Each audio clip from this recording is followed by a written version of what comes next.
welcome to In the Library with Michele. And I'm Adrian. And we're coming at you from close to the end of August, yeah? That's crazy. I know I say that every time, but I feel like time is really slipping away quickly. The older I get, the faster it goes. It's like a rolling stone, you know?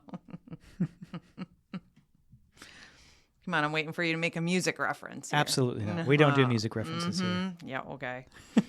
Okay. Let's start it off with what readers most want to know. What are you reading? I am rereading My Friends by Frederick Bachman. He wrote A Man Called Ove, which is a fabulous book if you've not read that. So this is something that I read last year, I think, but now we're reading it for book club, so I'm rereading it, and I loved it. I loved it the first time, and I'm loving it again. It brings back a lot of memories of when I was a kid and running around with my friends in the summertime. So it's a really good book. If you haven't read it, you should. So, I don't know how much you know about Ohio, but you saying My Friends takes me back. There's a restaurant in Tiffin, Ohio called My Friends. Is there? Yeah. No, I did not know that. I think there's also a diner in Cleveland called My Friends. Because I've had breakfast there. Wow. No, see, I learned something new today. What are you reading? Okay, so Oh no, you know it's something weird and obscure when when he starts laughing like that. So a coworker of mine told me that I would enjoy the Dungeon Crawler Carl series. Yeah, I've seen that. I was looking for that book and I couldn't find it, but I found a book apparently in the same genre, something called RPG Lit, I guess. Okay. And I'm reading a book called Mage Tank. And by the look on your face, It's something. I'll tell you that. So what's the premise of it? So apparently the whole genre of RPG Lit is that people write fantasy books with video game mechanics in the writing, where people discuss like their health levels and their magic levels, and you can do things to get stronger. And are you a gamer? I am. Okay. And so like I can follow what's happening, but also part of me is like, this is weird, and I'm not sure I care for the style of literature. Right. But you don't know until you try those kinds of literature out either. It could have very easily been something that you were really into and enjoyed, but you know, that's why it's good to... You got to branch out. You got to try things. Exactly. You never know. I agree. But you really do. You don't ever read like mainstream stuff, I feel like. I try to avoid it. Have you read, okay, here's a mainstream one that's very popular right now that most of us in the Cirque Desk have read. Now I feel like this is a challenge. Theo of Golden. Have you read it? See, I knew it. I knew. So it's another excellent, excellent book. I feel like every human being should have to read this book, right? And the guy, he used to be the author, Alan Levi.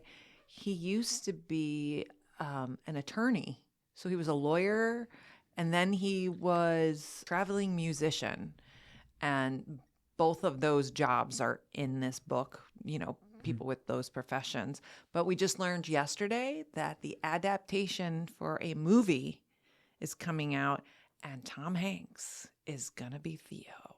That's interesting. And he's going to be perfect. He's going to be perfect for this role. And the author is also going to be one of the producers, an executive director, and then Hanks is also going to be a producer. So I feel like it's going to be really well done. I think it might be one of those movies that actually lives up to the book, or at least close to it. Right. So we just learned that yesterday. That's wildly successful for a self-published book, huh? Yes. He did self-publish, and then Simon & Schuster picked it up in 2025. Yeah. And that's where, you know, and I actually looked into anything else he wrote. He did write a memoir about his brother who had, I believe it was brain cancer. And he wrote a memoir about his brother and their relationship. I can't find the book anywhere. I've looked online because I thought, oh, readers here, since you like this novel, maybe you'd like that. You can't find that book. But yeah, I was very shocked to learn that book was originally self-published. You can't find it because everyone is doing the same thing. I guess so. I can't even find it on his website. He doesn't even have it available. Well, yeah. So just one of those things to look out for. I can't remember the name of that book, but I was wondering what that one was like. I'd love to read that one. if you have a lead on that book, do be sure to leave a comment in the comment section down below so that you can assist Michele in locating my quest, my quest for this book. But like I said, I think a lot of patrons here would like it too. So on that same topic, if you have a book that would make me more connect with the RPG lit genre, please leave that down in the comment section. Yeah, because you are a gamer, so that, I think if I read a book like that, I probably would not care for it at all. But you being a gamer, there's a possibility there. I've played 1 or 2 games in my life. Somehow that does not surprise me. So you want to hear about any plants? Yeah, let's do it. All right. I decided this week, because it's looking really cool in our garden right now, out front in the one of the Monarch way stations. I'm going to stop you right there. Nothing is looking cool. It is really warm out there. But continue. Okay. The buttonbush. We bought some buttonbushes last year. Unfortunately, one of them did not make it, but one did. Really cool. It gets about 12 feet tall and about 8 feet wide when it's at its maturity. But it is a fairly slower growing kind of bush. But it has these really, really cool flowers. So they're spheres. And then they have they call them protruding antlers. So they look like little spikes all over. It's kind of similar to the rattlesnake master. And then these white flowers bloom all summer. And the bees and butterflies love them, and especially the swallowtails. And then the fruiting heads will go all through the fall and winter, and a lot of shorebirds like to feed off of those. So a really good plant to have in your garden. Loves water, okay? So if you are thinking of starting a rain garden, this thing can sit in water, okay? That being said, it does not like dry conditions. So wherever you do put this on your property, you got to make sure it does have decently moist soil. Yeah. So it's a deciduous shrub, which will lose its leaves in the fall and winter, but it's pretty spread out. It's native to most of the 48 lower states in our contiguous country. So just the Northwest, the Pacific Northwest, it is not native there, but for most of us, it is native. It would be a little funny if it was native to 48 states, but the 2 that it's not were like Wyoming and Delaware. That would be odd. Yeah, that would be a very it's weird. It's in Hawaii. I don't know. An interesting fact: it's actually a member of the coffee family. I did not know that. I thought that was pretty interesting. It does like partial shade to full sun, and just a note: the foliage is poisonous to livestock and other animals if ingested. So don't eat that. The flowers and the seeds are fine. It's the foliage, so it's the leaves on there that are toxic. So that's just one thing to be aware of if you have pets or children that like to chew on bushes. You just never know. Right. So I have a question. So I can tell this is going to be a weird one. I assume you can crossbreed for color, but how do you determine the shape of the buttons that the button bush grows? Because I need some that are like 2 inches. You might have to do those on the 3D printer because it's not going to. These are just round spheres. You can't change them. Not sewing buttons. They are not sewing buttons, but yeah, they call it a button bush because they do look like round buttons. So it's pretty cool plant. But I will say that out of the 4 plants we ordered from a pretty reputable place, only one made it. So I don't know if that is a human error thing because we had them in different spots. I don't know, but it was not happy. But the one that is blooming right now looks really good. Did you follow the signs that say don't plant your button bush here? I did follow the planting instructions. Okay, Yes, I did.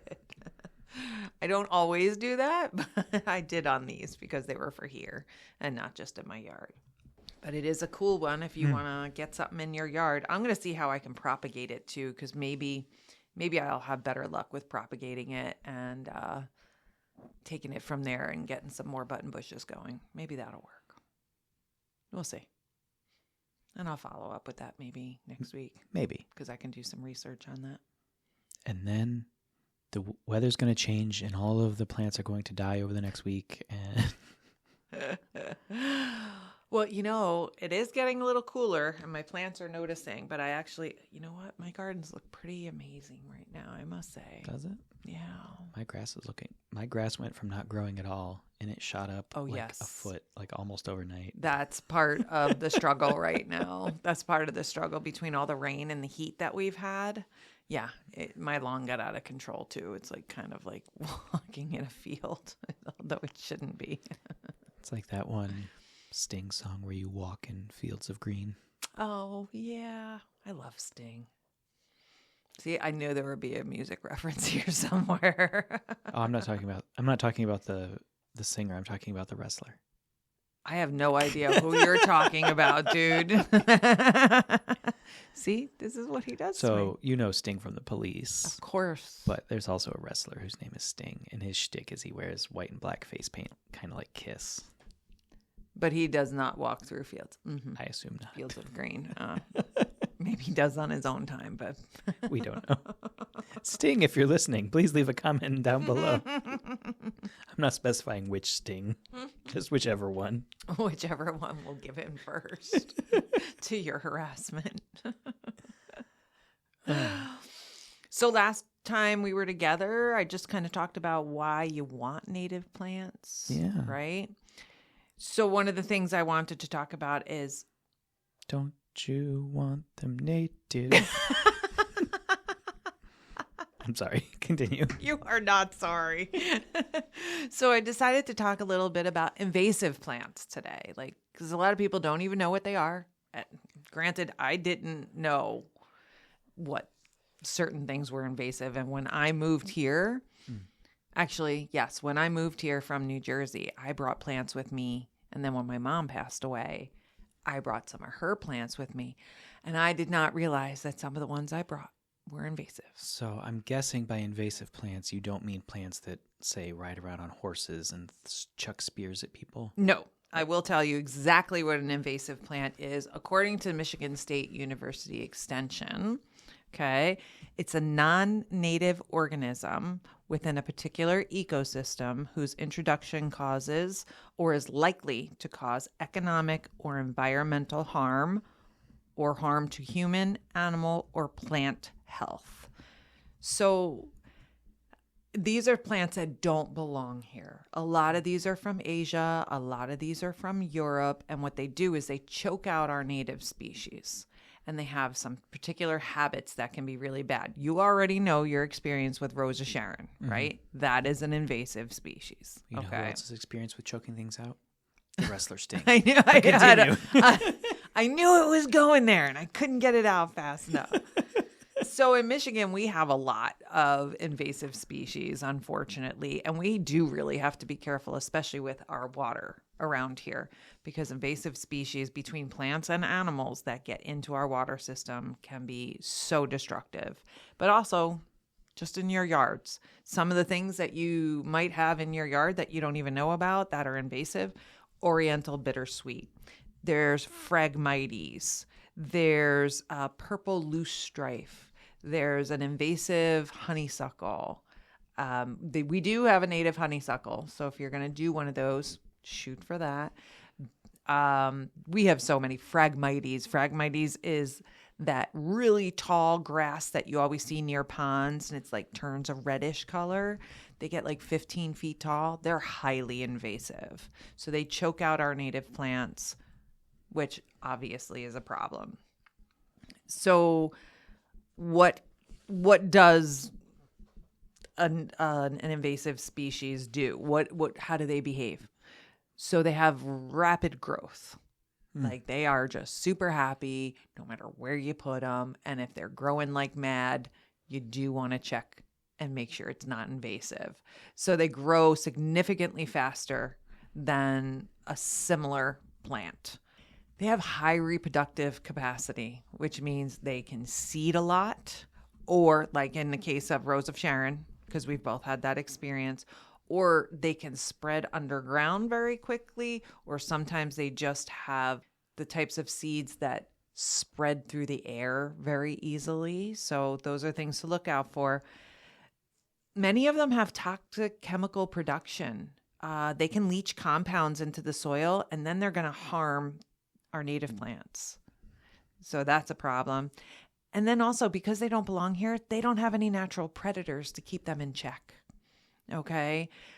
So they thrive, and then they spread. And if we don't have a predator to keep them in check, they just take over. And those aliens don't come to Earth nearly often enough. Very true.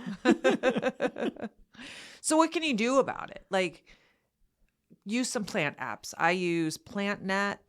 There's a lot of good ones out there, free ones. And then I also cross-check with Google Lens a lot of times. Mm-hmm. And if I'm really not sure about something, I will ask other people to check it out also. So if you're wanting to manage these things, if you have them in your yard, I know I have the bittersweet on my side yard that is just choking stuff out. You want to remove the flowers and seed heads before they reach maturity, before they start to reach the ground, okay? Now, here's the thing. A lot of people think, well, I'll just chop it down and, it'll die. Here's the thing. Some of these plants, the invasive ones, love it when you chop them down because they're like, ooh, I'm going to branch out more. Mm-hmm. That's what can happen with these. So some native species or invasive species do really well when you chop them down. A lot of them need more control. So I use chemical control in those situations. I just use something called stump stop. And when I cut them down to the ground, these invasive species, I use my gloves, I use protective gear, and I just paint on the stub of where I cut. So you want that to be a fresh cut, because if the wound seals over and you try to put this chemical compound on it, it doesn't work nearly as well. So you want a fresh cut. Typically, you're wanting to do this in late winter, early spring, before the growth gets out of control. But truly, you can do it any time of the year. So when you do cut these down, when you do get rid of them, how do you get rid of it? How do you dispose of this stuff? Don't put it in your compost pile, okay? It'll just keep regenerating and keep spreading, typically, okay? Some people say burn it, but you and I have already talked about don't burn things like poison ivy. So you do want to be careful if you're going to burn stuff. Or double bag the material and throw it away in a certified landfill. Because if you just chuck it in the woods and go, okay, it's done with, it's going to regenerate. A lot of them will just keep coming. They'll just keep coming. And they'll be like, ooh, thanks. Now we have a new place to live. So just some information on it. And MSU Online has tons of information about invasive species. And that's Michigan State University, not many small units. Correct. Michigan State University Extension. So that is where the Master Gardeners get a lot of their information. And it's a really great, credible, obviously, source. And Michigan State University is where the Master Gardener program is held. So all of their information is very accurate, and you can trust it. It's not some random site who doesn't know what they're talking about or spreading misinformation. So can we deal with invasive species the way like China dealt with the invasive Huns and like just put up a big wall? That won't work. Some of the stuff's going to grow through a wall, going to grow under a wall. It's not going to work. I can see where that would be a problem. It is. It is. So one of the funny things is I brought with me an invasive species. I brought lily of the valley. I didn't know it was a problem. So I brought that from my mom's house after she passed away, and I sold her house. And I brought that with me to Dundee. I'm so sorry. See how you are. I know. And once I found out that it was invasive and I shouldn't have done that, I tried killing it. And it did not, it doesn't die. And that's the thing. They're very, very resourceful, these plants. And they can look dead for a little while, and then they'll be like, oh, thank you so much for burning me. I feel so much better now, and I'm going to spread farther.